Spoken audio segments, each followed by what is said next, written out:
that tries to model a chair, depending on what you're trying to accomplish. You know, maybe the color of the chair is completely irrelevant. Maybe the shape of the chair is completely irrelevant. Maybe you just care about the time it's been in a room or something like that. So the representation inside of the computer should match more what you wanted, the computations you want to perform, rather than the trying to be as accurate at a description of the chair. But with mathematical objects, there is the core of what a polynomial is when it comes to computation.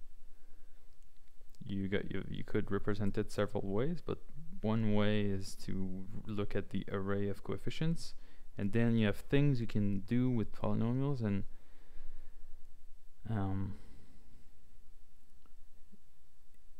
it's good to just challenge yourself and see if you can implement everything you know about polynomials.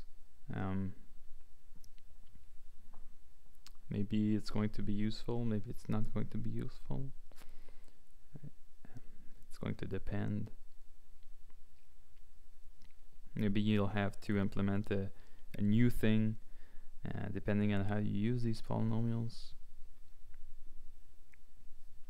A new thing that has no mathematical equivalent, but it's much more productive to try to do this with concrete mathematical objects, because the way we think about them in mathematics is already often relatively minimalistic, in the sense that it's the bare bones of what's required for doing computation.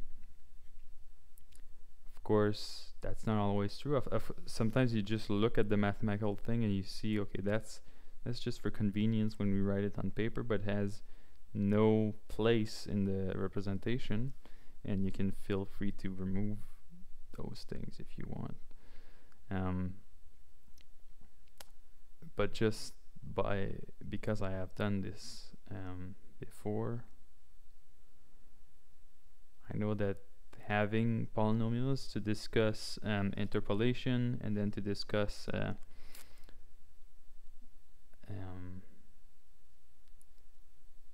better way of doing integration, a more precise way to do integration that we will eventually need.